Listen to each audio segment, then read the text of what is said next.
আমরা ট্রান্সপোর্টেশন প্রবলেমের আরেকটা টাইপ এখানে দেখব। তার জন্য আমরা তোমাদের বইয়ের এই প্রবলেমটা চয়েস করেছি 782 পেজের। তো এই প্রবলেমটা আমরা আগে যে মেথডটা শিখেছি, মানে ভোগালস অ্যাপ্রক্সিমেশন মেথড, এটা ইউজ করি আমরা এগিয়ে যাই। এরপরে যেখানে নতুন কিছু প্রয়োজন হবে আমি তোমাদের বলবো। তো ফার্স্ট আমাদের কি কাজ? ফার্স্ট আমাদের কাজ হলো আমরা চেক করতে হবে weather it is balanced or not. তাহলে আমরা সাম অফ অ্যাভেলেবিলিটি দেখি।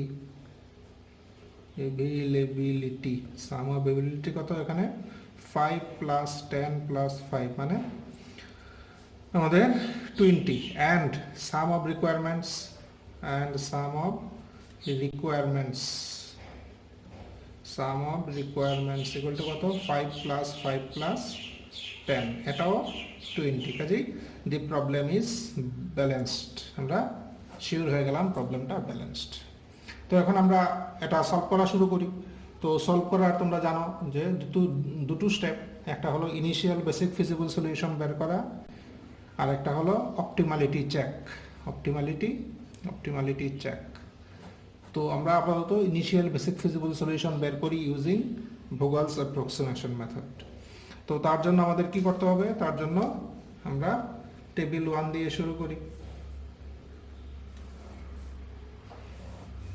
তো this is our table 1। Table 1 এ আমাদের D1, D2, D3 তিনটা ডেস্টিনেশন, এখানে তিনটা অরিজিন পোস্টগুলো 0, 2, 1, 2, 1, 5, এদিকে 2, 4, 3।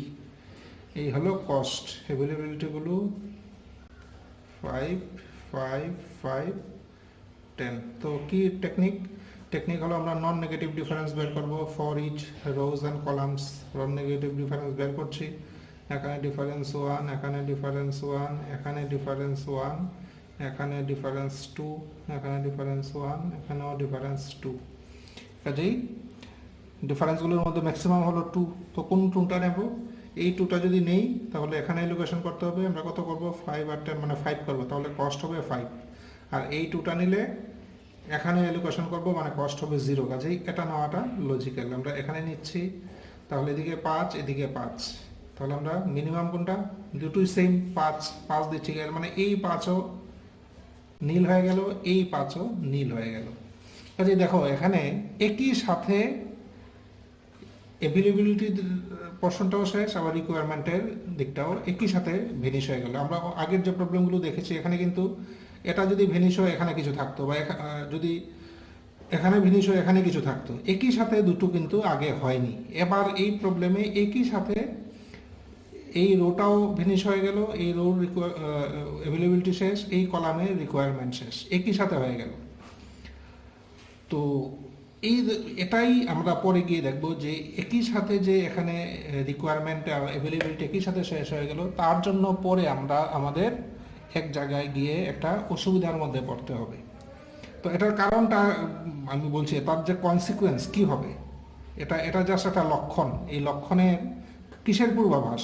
সেটা পূর্বাভাস হলো আমরা পরে গিয়ে দেখব যে নাম্বার অফ অকুপাইড সেল আর m+n-1 সমান হয় না, এবং যেহেতু তারা সমান হবে না এই কারণে সলিউশনটা নন ডিজেনারেট হবে না, এই সলিউশনটা হবে ডিজেনারেট সলিউশন। তো সেক্ষেত্রে ডিজেনারেট যদি সলিউশন হয় সেটা কীভাবে সলভ করতে হবে, আমরা এর জন্যই এটা দেখানোর জন্যই আমরা এই প্রবলেমটা চয়েস করেছি, কিভাবে আমরা ডিজেনারেসিটা ফেস করব। তো যাই হোক, এগুলো পরে দেখব। আমরা এখন টেবিল 2-তে যাই।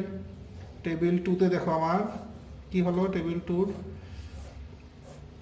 দেখো এটাও শেষ, এটাও শেষ, এর মানে 2x2 ম্যাট্রিক্স 1, 5, 4, 3।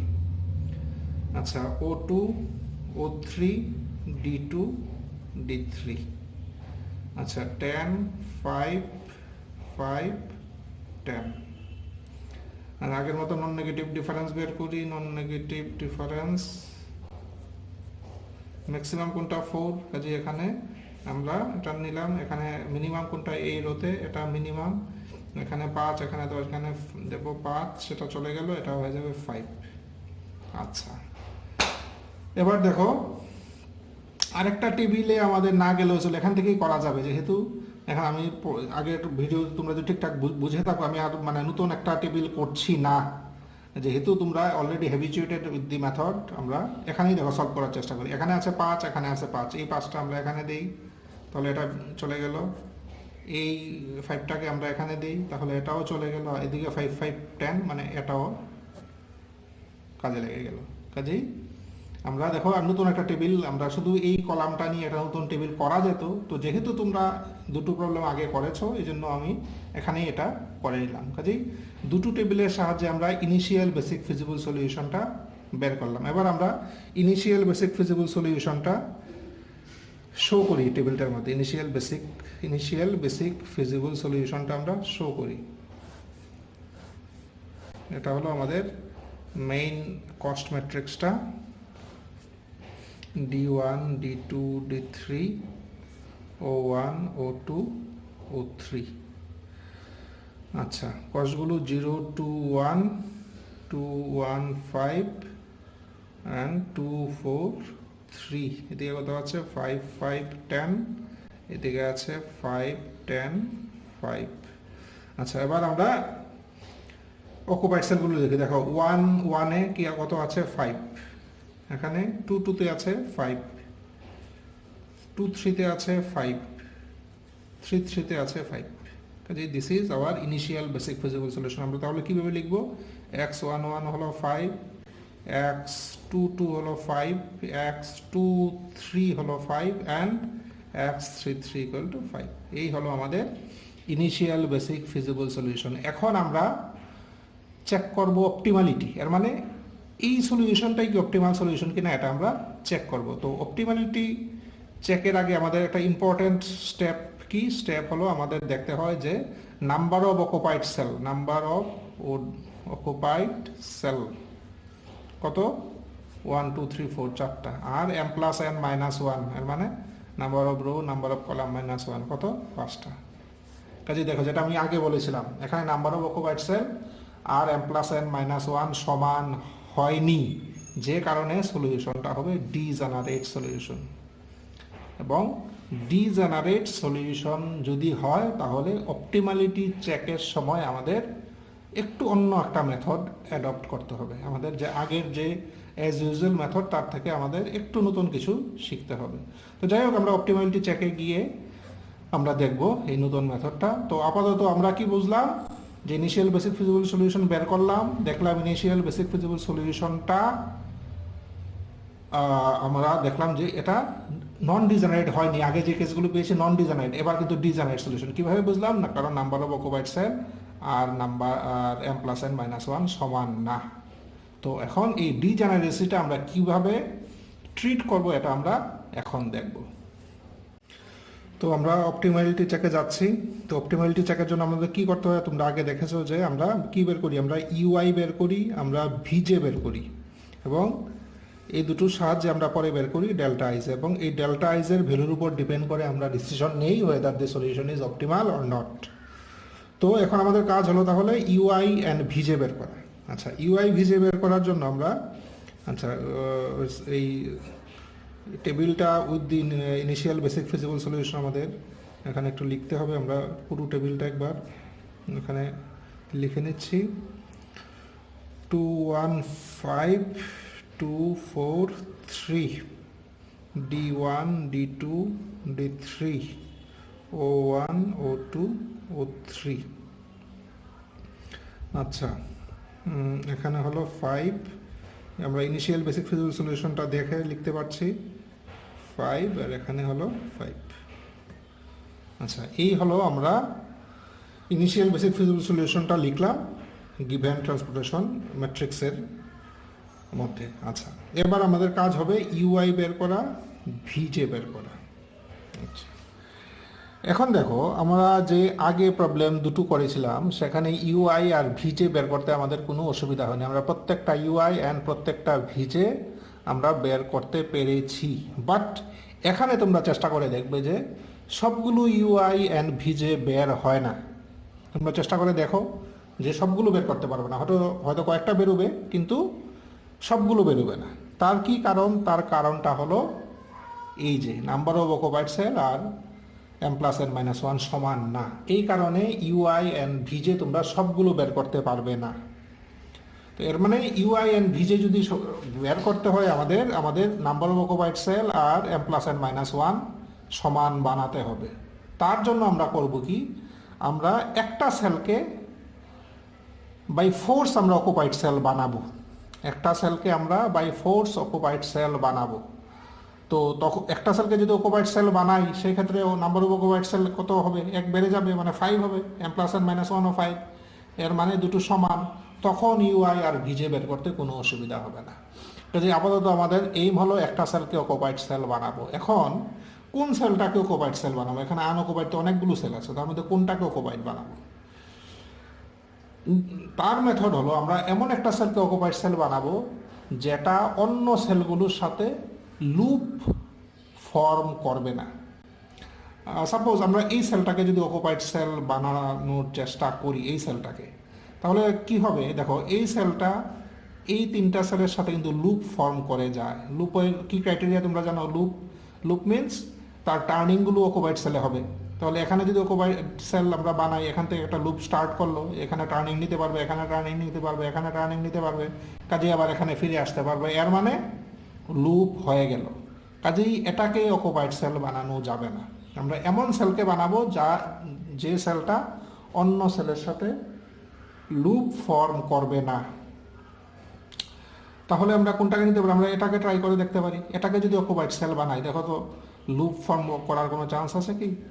এখান থেকে এখানে আসলো, টার্নিং নিল, নিয়ে দেখো আর এদিকে ফেরা মুশকিল আছে, এদিকে ফিরতে পারবে না কারণ অকুপাইড সেল নেই, এদিকে গেলেও নামতে পারবে না, অকুপাইড সেল নেই। কাজেই এই সেলটা যদি আমরা নেই তাহলে কিন্তু লুপ ফর্ম করবে না। নট অনলি দিস সেল, তোমরা আরও কয়েকটা সেল ট্রাই করে দেখতে পারো যে লুপ না যদি ফর্ম করে দেন ইট ইজ সাফিসিয়েন্ট। আমাদের শুধু লক্ষ্য রাখতে হবে যাতে লুপ ফর্ম না করে। তো আপাতত আমরা এটা নেই, তোমরা অন্যগুলো নিয়ে ট্রাই করতে পারো, শুধু লক্ষ্য রাখবে লুপ যাতে ফর্ম না করে। তো আমরা এটা যদি নেই, তো এটাকে আমরা অকুপাইড সেল বানাবো। এখন তার এন্ট্রি কত হবে, এখানে আমরা কত লিখব? আমরা এখানে লিখব epsilon. What is epsilon? Epsilon হলো, epsilon is a very small positive quantity, মানে অ্যাপসাইলন টেন্ডস টু 0। আমরা একটা সেলকে বাই ফোর্স অকুপাইড সেল বানালাম এবং তার মধ্যে যে অ্যাসাইনমেন্ট করলাম আমরা, তার মধ্যে যে আমরা নাম্বারটা লিখলাম, এটা টেন্ডস টু 0। কাজেই ইট ইজ লজিক্যাল অলসো, আমরা এটাকে অকুপাইড সেল বানিয়েছি কিন্তু তার ভিতরে আমরা 0 টেন্ডস টু 0 একটা সংখ্যা নিয়েছি। কাজেই এটা মানে it is within the scope of logics of ম্যাথমেটিক্সের লজিকের ভিতরেই আছে। আমরা যদি এখানে একটা বড় কোয়ান্টিটি দিয়ে দিতাম তাহলে প্রশ্ন উঠতো যে আমরা কি করে এটা করলাম, আমরা কেন এখানে সাপোজ 50, আমি কেন ধরে নেব যে আমরা অরিজিন 1 থেকে ডেস্টিনেশন 2-তে 50 ইউনিট দেব, কেন আমরা ধরে নেব? কিন্তু যেহেতু আমরা অ্যাপসাইলন টেন্ডস টু 0 নিচ্ছি, মানে এটা ইট ইজ পারমিসিবল, এটা তোমরা কমন সেন্স দিয়ে চিন্তা করবে যে এটা করা যেতে পারে। আচ্ছা, তো এবার অকুপাইড সেল কত হলো? অকুপাইড সেল হলো 5টা, এম প্লাস এন মাইনাস 1 5। এর মানে এখন ইউআই ভিজে বের কর, তোমরা চেষ্টা করো, দেখো এখন আর কোনো অসুবিধা হবে না। তো কি মেথড, কোনখানে অকুপাইড সেল বেশি, কোন জায়গায় দেখো দুটো করে অনেক জায়গায় আছে, যে কোনো এক জায়গায় 0 নিয়ে নাও, তাহলে 5 - 0 5, 1 - 0 1, 2 - 1 মানে 1, 3 - 5 মানে -2, 0 - 1 মানে -1। কাজে ইউআই ভিজে প্রত্যেকটা বেরোলো। আমরা এবার বের করি ডেল্টা আইজে। আমরা ডেল্টা আইজে বের করার চেষ্টা করি। ডেল্টা আইজের কি ফর্মুলা? ডেল্টা আইজে বের করার ডেল্টা আইজের ফর্মুলা হলো সিআইজে মাইনাস ইউআই প্লাস ভিজে, এবং ডেল্টা আইজে শুধু আনঅকুপাইড সেলের জন্য আমরা বের করি। তো কত হবে? -3 মানে এটা হবে 5, -1 এটা হবে 3, -1 এটা হবে 5, এটা কত হবে? এটা হয়ে যাবে -5। তাহলে দেখো ডেল্টা আইজে আমরা বের করলাম কিন্তু একটা ডেল্টা আইজে নেগেটিভ, এর মানে অপটিমাল সলিউশন এখনো বের হয়নি। আমরা যে সলিউশনটা নিয়ে ট্রাই করলাম এটা অপটিমাল সলিউশন না, যেহেতু ডেল্টা আইজে আমরা নেগেটিভ পেয়েছি। কাজেই এই সলিউশনটাকে আমাদের মডিফাই করতে হবে। মডিফাই কিভাবে করি তোমরা অলরেডি জানো, আমাদের লুপ ফর্ম করতে হবে। লুপ ফর্ম করে আমরা এই সলিউশনটাকে মডিফাই করার চেষ্টা করব। লুপ কীভাবে ফর্ম করে, আমরা অকুপাইড সেলগুলো আগে মার্ক করি, এখানে অকুপাইড সেল, এখানে অকুপাইড, এখানে অকুপাইড, এখানে অকুপাইড, এটা অকুপাইড, মোস্ট নেগেটিভ এখানে, কাজেই এখান থেকে একটা লুপ স্টার্ট করে আবার এখানে ফিরে আসব।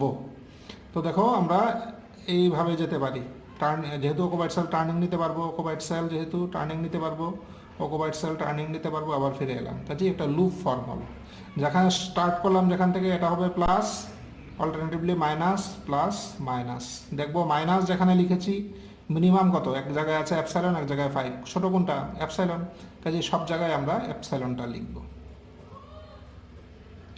এবার এই দুটো টেবিল আমরা যদি একসাথে কনসিডার করি তাহলেই আমরা মডিফাইড সলিউশনটা লিখতে পারবো। আচ্ছা, মডিফাইড সলিউশনটা লেখার আগে আমি টেবিলটা একবার লিখে নিই। এখানে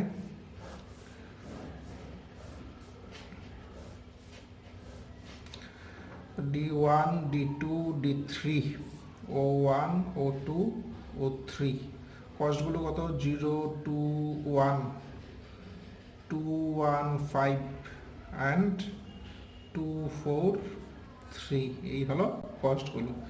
আচ্ছা, কত আছে এখানে, 5, 10, 5, 5, 5, 10। আচ্ছা, তো দেখো আমরা মডিফাইড সলিউশনটা লিখবো, কীভাবে লিখবো, এটা 5, আর এই টেবিল দেখো এই লুপে এই 5টা কিন্তু আনএফেক্টেড, কিছু হয়নি, কাজে 5, 5 থাকবে।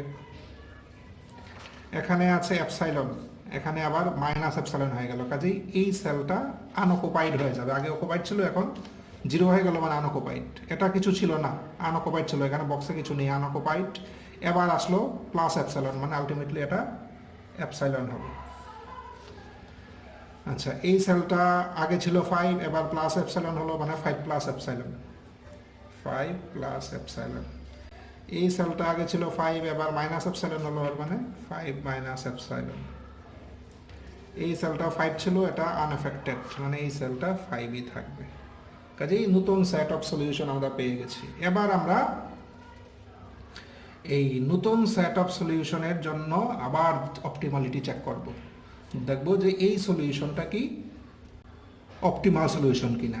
এই জন্য আমাদের আবার কি করতে হবে, ইউআই বের করতে হবে, ভিজে বের করতে হবে, অ্যান্ড আবার ডেল্টা আইজে বের করতে হবে। তো আমরা ইউআই ভিজে বের করার চেষ্টা করি, কীভাবে বের, তো আমরা এই সলিউশনের জন্য এবার চেক করব যে এই সলিউশনটা অপটিমাল কিনা। তার জন্য আমরা এটার জন্য ইউআই ভিজে অ্যান্ড ডেল্টা আইজে আবার বের করব। আচ্ছা, এই টেবিলে আমরা ইউআই ভিজেগুলো বের করার চেষ্টা করি।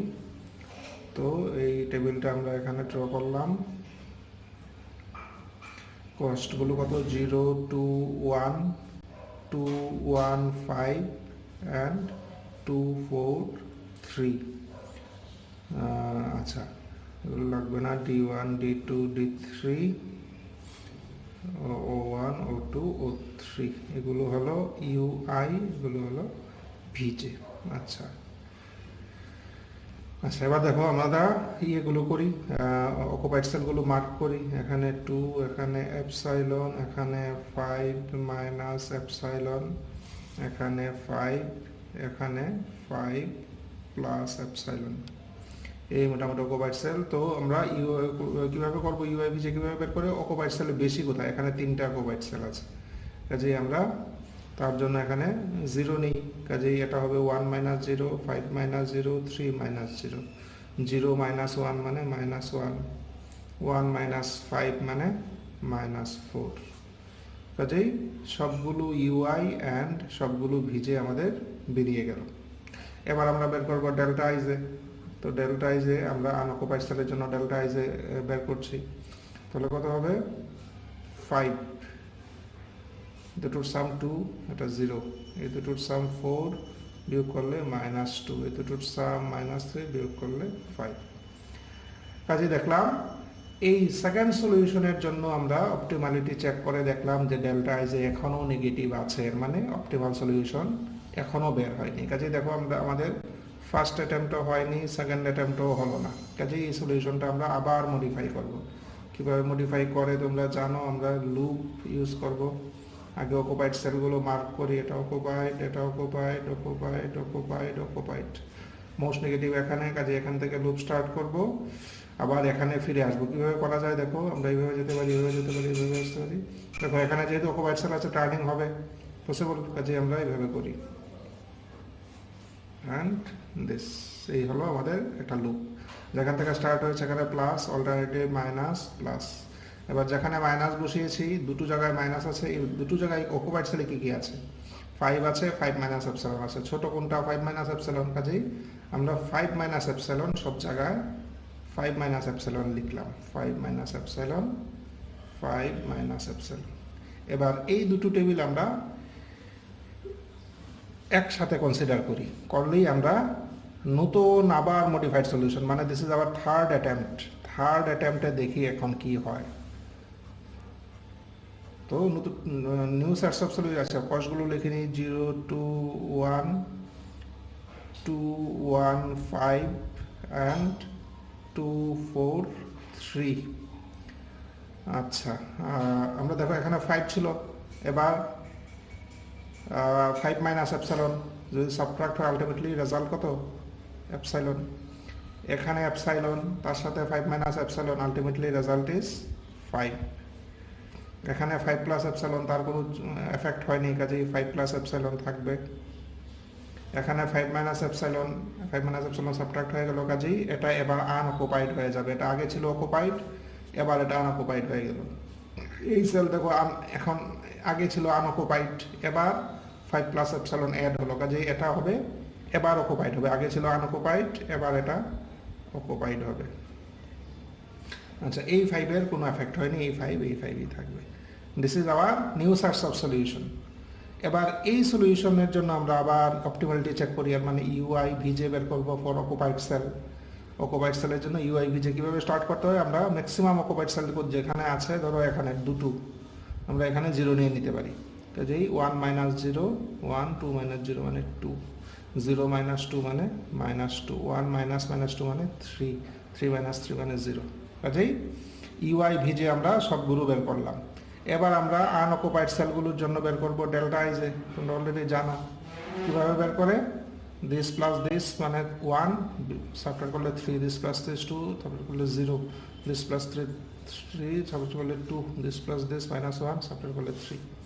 এবার দেখো সবগুলো আনঅকুপাইড, সবগুলো ডেল্টা আইজ এবার হয়ে গেছে নন নেগেটিভ। সবগুলো ডেল্টা আইজ এবার নন নেগেটিভ হয়ে গেছে, কাজেই আমরা বলতে পারি অপটিমাল সলিউশন আমরা এই ক্ষেত্রে পেয়ে গেছি। দেয়ারফোর আমরা অপটিমাল সলিউশনটা এবার লেখার চেষ্টা করি। তাহলে আচ্ছা, অপটিমাল সলিউশনটা লেখার সময় আমরা এটা মাথায় রাখবো, অপটিমাল সলিউশনটা লেখার সময় আমরা এটা মাথায় রাখবো, এই জিনিসটা যেটা আমরা আগে বলেছিলাম। আচ্ছা, তাহলে দেখো এখানে এগুলো দিয়ে দিই, D1 আমি একটু সংক্ষেপে লিখে 1 2 3 লিখে ফেললাম, আর ও আর ডি এগুলো দিলাম না। আচ্ছা, তাহলে যেহেতু এপসাইলন টেন্ডস টু 0 এটা আর লেখার দরকার নেই, এটা 0 আছে। এবার এটা x13 কত? 5, x21 কত? 5 minus epsilon, but epsilon tends to 0 আর মানে 5। x22 কত? 5 plus epsilon, but epsilon tends to 0 মানে 5। x33 কত? 5। কাজেই this is our new sets of solution. এটা আমাদের অপটিমাল সলিউশন, যেহেতু প্রত্যেকটা ডেল্টা ইজ নন নেগেটিভ। আচ্ছা, অ্যান্ড অপটিমাল কস্ট কত হবে? মিনিমাম ট্রান্সপোর্টেশন কস্ট কত হলো? দিস ইন্টু দিস, এপসাইলন যেহেতু টেন্ডস টু 0, এটা তো আচ্ছা আলটিমেটলি কিছু এফেক্ট করবে না, এখানেও 0 আছে, এটার কোনো এফেক্ট নেই। 5 ইন্টু 1 মানে 5, plus this into this, epsilon tends to 0 হলে 10, plus this into this, epsilon tends to 0 হলে 5, প্লাস আর অকুপাইড সেল এখানে আছে 15, তাহলে result is 35। This is our minimum transportation cost. কাজেই থার্ড অ্যাটেম্পটে গিয়ে আমরা সাকসেসফুল হলাম। তো এখানে প্রবলেমটা শেষ হলো। আমরা এখানে দেখলাম যে যদি সলিউশনটা ডিজেনারেট হয়, তাহলে এটা আমরা এই ধরনের প্রবলেম আমরা কীভাবে করি with the help of epsilon. আচ্ছা, এখানে আরেকটা জিনিস জাস্ট একটা অবজারভেশন, যে ডেল্টা আইজের মধ্যে দেখো একটা 0 আছে, এর মানে কি এই সলিউশনটা ইউনিক সলিউশন না, তার বাইরেও সলিউশন আছে, বাট মিনিমাম ট্রান্সপোর্টেশন কস্ট সবসময় অবশ্যই 35 হবে।